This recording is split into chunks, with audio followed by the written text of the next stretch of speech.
அனைவருக்கும் வணக்கம். டாடா ஐபிஎல் 2025 உடைய இன்னைக்கு மேட்ச் உடைய ஃபுல் ப்ரிவ்யூ பார்க்கலாம். டெல்லி கேபிட்டல்ஸ் 2வது இடம், லக்னோ சூப்பர் ஜெயிண்ட் 5வது இடம். இந்த 2 பேருக்கான ஒரு பேட்டில் தான் நம்ம இன்னைக்கு பார்க்க போகிறோம். இந்த பேட்டில் பார்க்கறதுக்கு முன்னாடி ஒரு சின்ன சைக்காலஜிக்கல் ஃபேக்டர் பார்த்துடலாம். லக்னோ சூப்பர் ஜெயிண்ட்ஸ் உங்களுக்கு தெரியும் போன வருஷம் யார் லீட் பண்ணாங்கன்னு. இப்போ இந்த இடத்துல கேஎல் ராகுல் அப்படிங்கிற ஒருத்தர் உங்களுக்கு தெரியும். கேஎல் ராகுல் இப்போ எந்த டீமுக்கு மாறி இருக்காருன்னு தெரியும். இப்போ கேஎல் ராகுல் இந்த டெல்லி கேபிட்டல் இந்த 2 பேருக்கு பேட்டில் ஒரு சின்ன விஷயம் நம்ம பார்க்கணும். இப்போ ஆர்சிபியில் இருந்த சிராஜ் ஜிடிக்கு போயிட்டாரு. அதே ஜிடி ஆர்சிபி மேட்ச்ல என்ன நடந்ததுன்னு உங்களுக்கு தெரியும். சிராஜ் வெறித்தனமா பெர்ஃபார்மன்ஸ் பண்ணியிருப்பாரு. ஒரு பிளேயர் வேணான்னு சொல்லி தூக்கி இன்னொரு டீமுக்கு போடும்போது அந்த வேணான்னு சொல்லி தூக்கி போட்ட டீமுக்கு எதிராக அவங்க அவ்வளோ ஆக்ரோஷமாக விளையாடுவாங்க. இதுதான் சைக்காலஜிக்கல் ஃபேக்டர். இந்த மாதிரி நீங்கள் நிறைய விஷயம் பார்த்துருப்பீங்க. எந்த டீம் வேணான்னு சொல்கிறாங்களோ அந்த டீமுக்கு போய் அந்த பிளேயர்ஸ் எல்லாமே வெறித்தனமாக பர்ஃபார்மன்ஸ் பண்ணுவாங்க அகேன்ஸ்ட் அந்த பர்டிகுலர் டீம். ஒரு உதாரணத்துக்கு இப்போ சென்னை சூப்பர் கிங்ஸ்லேருந்து வேணாம் அப்படின்னு ஒரு எக்ஸாம்பிளுக்கு ஒரு பிளேயரை தூக்கி போடுறாங்கன்னு வச்சுக்கோங்களேன். அவங்க ராஜஸ்தானுக்கு போகிறாங்க அப்படின்னா ராஜஸ்தான் சென்னை வரும்போது ராஜஸ்தானில் அந்த சென்னையால் தூக்கி எறியப்பட்ட பிளேயர் வெறித்தனமா வேற லெவல்ல பெர்ஃபார்மன்ஸ் பண்ணுவாங்க. அந்த மாதிரி பார்க்கும் பொழுது இந்த இடத்துல டெல்லி கேபிட்டல்ஸும் சரி, லக்னோ சூப்பர் ஜெயின்ஸும் சரி, ரிஷப் பண்ட், கேஎல் ராகுல் இந்த 2 பேர் இன்னைக்கு ஆக்ரோஷமா விளையாடக்கூடிய வாய்ப்பு இருக்கு. அதை விட மெயின் என்ன அப்படின்னு பார்த்தீங்கன்னா, கேஎல் ராகுல் தான் பயங்கரமா வெறித்தனமா ஆடுவார். அதுதான் இன்னைக்கு மேட்ச்ல கண்டிப்பா எதிர்பார்க்கலாம். கேஎல் ராகுல் ஒரு கேப்டன் பிக், வைஸ் கேப்டன் பிக்கை எதிர்பார்க்கலாம். இது ஏன்னா நம்ம 22 பிளேயர்ல ஒரு பிளேயர் தான் கேப்டனா வருவாங்க, ஒரு பிளேயர் வைஸ் கேப்டனா வருவாங்க. பட் யாருக்கெல்லாம் வாய்ப்புகள் இருக்கு அப்படிங்கறத தான் நம்ம பார்க்கணும். அந்த வாய்ப்புகள் பாஸ் ஆகலாம், ஃபெயிலியர் ஆகலாம். பட் தொடர்ந்து நம்ம ஒரு விஷயத்த பண்ணும்பொழுது பாஸ் ஆகுற சமயத்துல நம்ம ஒரு நல்ல ரேங்க் ஜிஎலுக்கு போறதுக்கான வாய்ப்புகளும் அதிகமா இருக்கு. அந்த வகையில Lucknow super giant, Delhi capital ஒரு த்ரில்லிங்கான மேட்சஸ் இருக்கும். கேஎல் ராகுல் கிட்ட நீ கண்டிப்பா நல்ல பெர்ஃபார்மன்ஸ். ஏன்னா லாஸ்ட் 2 மேட்ச் ஓரளவு சுமாரான பெர்ஃபார்மன்ஸ். பட் இன்னைக்கு இன்னும் வேற லெவல். அந்த team Lucknow super giant team இருக்கு பார்த்தீங்கன்னா, அந்த மேனேஜ்மெண்ட் அவங்களெல்லாம் பார்க்கும்போது அவருக்கு ஒரு பூஸ்ட் வரும், அவருக்கு ஒரு ஃபயர். யாராக இருந்தாலுமே அந்த ஃபயர் வரும். அதை பேஸ் பண்ணி தான் இருக்கும். முதல் இடத்துல ஜிடி தக்க வைக்கிறாங்க. 8 மேட்ச் 6 பாயிண்ட். இவங்க கன்ஃபார்ம் குவாலிஃபை ஆயிடுவாங்க. Delhi 7 matches 5 win. இன்னைக்கு ஜெயிச்சாங்கன்னா 8 மேட்ச்ல 6 வின். இவங்களும் டாப்புக்கு போயிடுவாங்க. ஆர்சிபி 8ல் 5 வின் அண்ட் பஞ்சாப் 8ல் 5 வின். லக்னோ சூப்பர் ஜெயிண்ட் 8ல் 5 வின். இந்த டாப் 5 ஓகே. இப்போ செகண்ட் ஹாஃப் போயிட்டு இருக்கு. 8ல் 4 வின் மும்பை இந்தியன்ஸ். கொல்கட்டா 8ல் 3 வின் அண்ட் ராஜஸ்தான் 8ல் 2, 7ல் 2, 8ல் 2. ஸோ ராஜஸ்தான் ராயல்ஸும் 8ல் 2 இருக்காங்க. சென்னை சூப்பர் கிங்ஸ் 8ல் 2 இருக்காங்க. சன்ரைசர் ஹைதராபாத் கூட தான் அடுத்த மேட்ச் சிஎஸ்கே எஸ்ஆர்ஹெச். இதில் ஒரு வேளை சென்னை வின் பண்ணாங்கன்னா 9க்கு 3 போயிடுவாங்க. இவங்க 8க்கு 2ல இருப்பாங்க. ஸோ இந்த 3 டீம்ஸ் உள்ள போறதுக்கான வாய்ப்புகள் ரொம்ப ரொம்ப கம்மி. 0.001% தான்.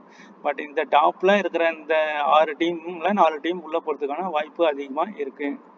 மேட்ச் நம்பர் 40 டியூஸ்டே ஏதோ 7:30 மணிக்கு Delhi capital and Lucknow super ஜெயிண்ட்டுக்கான ஒரு மேட்ச் நம்ம பார்க்க போறோம். இந்த மேட்சை பொறுத்த வரைக்கும் இந்த கிரவுண்ட் ஒரு நீளமான கிரவுண்டுன்னு சொல்றாங்க. பவுண்டரி ரொம்ப நீளமான கிரவுண்டா இருக்கும் அப்படின்னு சொல்றாங்க. ஒரு சைடு 6 அடிக்கும் பொழுது கேட்சிங் பொசிஷன்ல அவுட் ஆகிறதுக்கான வாய்ப்புகள் அதிகம் அப்படிங்கிறது தான் இங்க சொல்றாங்க. இந்த சீசன்ல நடந்த மேட்சஸ் ஐபிஎல் 2025 பார்ப்போம்.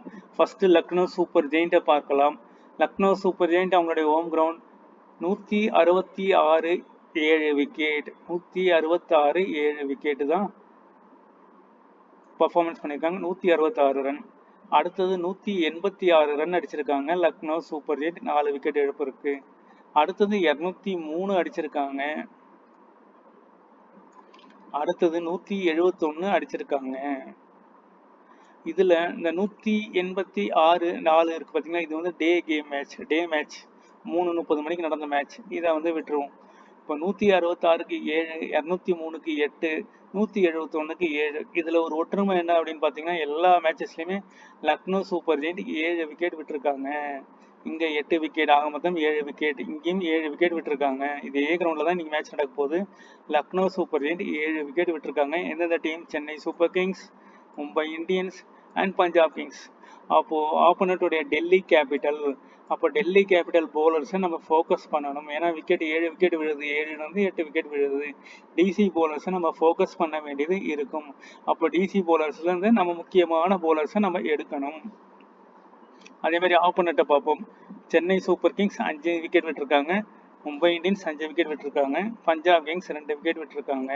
அப்படின்னா எல்எஸ்ஜியிலேருந்து ஒரு மெயின் பவுலர் 1 or 2 பவுலர்ஸ் எடுக்கிற மாதிரி தான் இந்த கிரவுண்டில் அவங்க பர்ஃபார்மன்ஸ் பண்ணியிருக்காங்க. எல்எஸ்ஜியோடைய ஒரு 1 or 2 பிளேயர்ஸ், அதுவும் கன்சிஸ்டண்டாக பர்ஃபார்மன்ஸ் பண்ணக்கூடிய பிளேயர் தான் விக்கெட் எடுத்திருக்காங்க. 2 விக்கெட் 5 விக்கெட் 5 விக்கெட், ஆவரேஜாக பார்த்தீங்கன்னா ஒரு 4 விக்கெட் டு 5 விக்கெட் விழுது. ஒரே மேட்ச் தான் 5 விக்கெட் விழுந்திருக்கு. இவங்க எல்எஸ்ஜி 7 விக்கெட் விட்டுருக்காங்க. இதுதான் வந்து இந்த ஸ்கோர் கார்டு, இதுதான் சினாரியோ. இப்போ எல்எஸ்ஜி பேட்டிங் பண்ணுறாங்கன்னா 7 பேர் 8 பேர் அவுட் ஆகுறாங்க. ஆப்போனண்ட்டில் வந்து ஆவரேஜாக ஒரு 3-4 விக்கெட் விழுது. இப்படி தான் சினாரியோ. இப்போது இந்த கிரவுண்டு, இந்த கிரவுண்டில் எல்எஸ்ஜி எப்படி பர்ஃபார்மன்ஸ் பண்ணியிருக்காங்கன்றத பார்ப்போம். எய்டன் மார்க்கரம் 28 ரன்கள், 53 ரன்கள், 58 ரன்கள், 6 ரன்கள். இவரு okay. Mitchell Marsh 0 run, 60 run, ஒரு மேட்ச் விளையாடல, ஒரு match 30 run. So 50-50 options. Nicholas Pooran 44, 12, 61, 8. So அப்போ இந்த மேட்ச் நிக்கோலஸ் பூரன் பர்ஃபார்மன்ஸ் எதிர்பார்க்கலாம். Rishabh Pant 2 run, 2 run, 21 run, 63 run. So இன்றைக்கும் இவர்கிட்ட இருந்து ஒரு நாக்கு எதிர்பார்க்கலாம். ஆயுஷ் பதோனி 41, 30, 28, 22, ஆவரேஜாக ஒரு 20-25 ரன் அடிச்சிருக்காரு ஆயுஷ் பதோனி. டேவிட் மில்லர் அவருக்கு வாய்ப்பே கிடைச்சாலும் 10 ரன் 20 ரன்னுக்குள்ள அவுட் ஆகுறாரு. Abdul Samad 27 run, 4 run, 20 run. இவர் லாஸ்ட். இதனால தான் வந்து நிறைய விக்கெட்டுகள் விழுது. 7 விக்கெட் அப்துல் சமாத் வரைக்கும் போறதுனால தான் 7 விக்கெட்டுகள் விழுது. இப்போ இந்த இடத்துல பாருங்க, டிக்வேஷ் சிங் இவர் 2 விக்கெட், 1 விக்கெட், 1 விக்கெட், 1 விக்கெட். இந்த வெனியூல 4 மேட்ச் விளையாடிருக்காங்க. அந்த 4 மேட்சோடைய பெர்ஃபார்மன்ஸ். அப்போ இவர் ஒரு மெயின் பவுலராக இருக்கிறாரு. Shardul Thakur 0 wicket, 1 wicket, 2 wicket, 0 wicket. அப்போ 50-50 ஆப்ஷனில் இருக்காரு. Avesh Khan 0 wicket, 1 wicket, 1 wicket, 1 wicket. இவரும் ஒரு கன்சிஸ்டண்டாக ஒரு பர்ஃபார்மன்ஸ் கொடுக்குறாரு Avesh Khan. Ravi Bishnoi last 2 match 2 wicket எடுத்திருக்காரு. அதுக்கு முன்னாடி 0 விக்கெட் 0 விக்கெட்டில் இருக்காரு. எம் சித்தார்த் ஒரே ஒரு மேட்ச் தான் ஆனாரு, 0 விக்கெட். மீதி 3 மேட்ச் விளையாடல. அப்துல் சமாதுக்கு 1 ஓவர் கொடுத்தாங்க ஒரு மேட்ச்ல, அதுக்கப்புறம் அவர் போடல. Akash Deep 1 wicket, 0 wicket, 0 wicket. அப்போ இந்த இடத்துல நம்ம பார்க்க வேண்டியது இந்த ரவி பிஷ்னாய், ஷர்துல் தாக்கூர், இந்த 4 பிளேயர் தான் இப்போதைக்கு இருக்காங்க. 4 பிளேயர்ல திக்வேஷும் ஆவேஷ் கானும் கன்சிஸ்டண்டாக பெர்ஃபார்மன்ஸ் பண்றாங்க. ஏன்னா ஆப்போனண்ட் வந்து 2 விக்கெட்ஸ் 3 விக்கெட்ஸ் தான் விடுறாங்க. அப்படி இருக்கும் பொழுது ரவி பிஷ்னாய் சாய்ஸாக இருக்கலாம், ஷர்துல் தாக்கூர் சாய்ஸாக இருக்கலாம். இப்போ ஃபர்ஸ்ட் ப்ரிஃபரன்ஸ்ன்னு பார்க்கும்போது ரவி பிஷ்னாய் கிட்டையும் போகலாம். ஷர்துல் தாக்கூர் வந்து ஸ்லோவாக போடக்கூடிய போலர். இந்த கிரவுண்ட் நீளமான கிரவுண்டு, அதனால சில டைம் 2 விக்கெட் 1 விக்கெட் விழும், சில டைம் விக்கெட் விழாமல் கூட போகும்.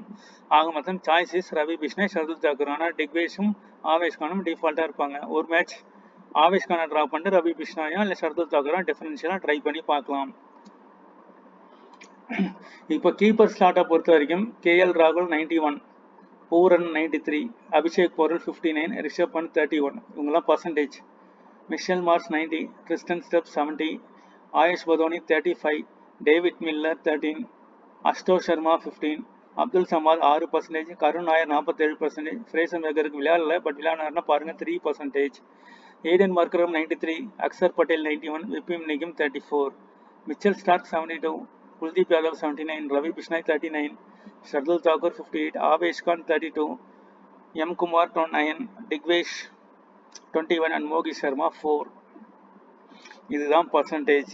இந்த பர்சன்டேஜில் கேஎல் ராகுல் ஒரு 91% இருக்காரு, மார்க்கரம் ஒரு 93% இருக்காரு, மிச்சல் மார்ஷ் 90% இருக்காரு. பேட்டிங்கை பொறுத்த வரைக்கும் 4 பேர் இருக்காங்க.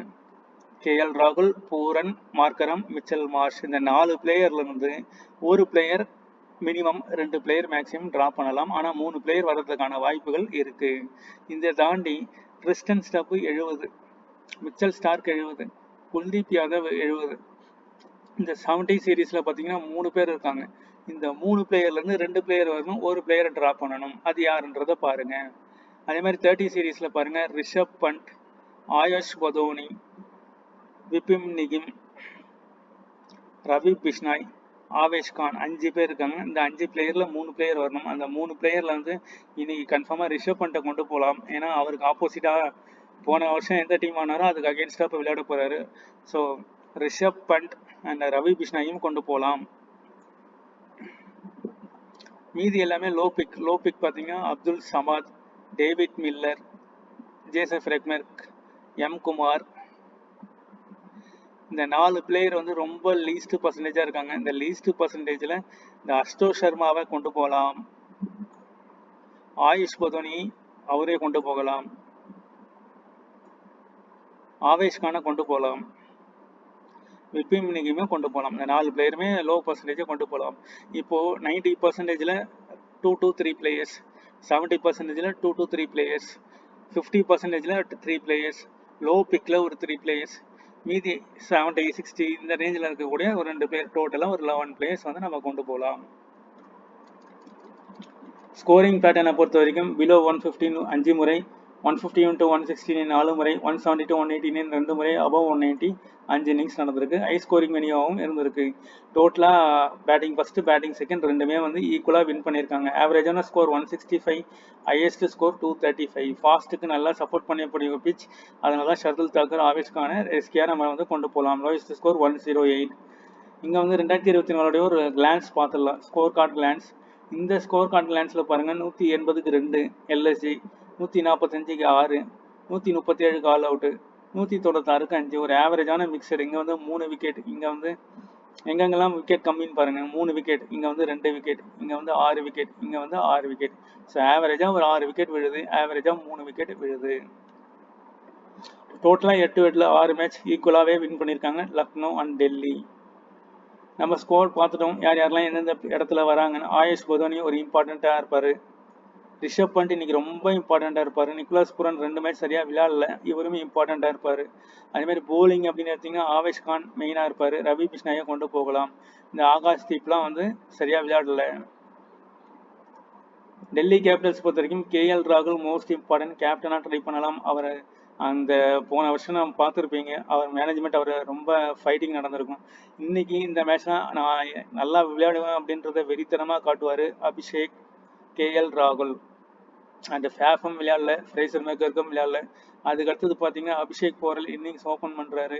அதேமாதிரி அஷ்டோஷ் சர்மா ஒரு நல்ல இம்பேக்ட் இன்னைக்கு கொடுக்கறதுக்கான பாசிபிலிட்டிஸும் அதிகம். விபின் நிகிம் இவரும் ஒரு இம்பேக்ட் இருக்கிறதுக்கான வாய்ப்புகள் அதிகம். அக்சர் பட்டேல். ஸோ கேஎல் ராகுல் நல்ல பிக், அஷ்டோஷ் சர்மா நல்ல பிக், அபிஷேக் போரல் நல்ல பிக், விபின் நிகிம் நல்ல பிக், அண்ட் அக்சர் பட்டேல் ஒரு நல்ல பிக்.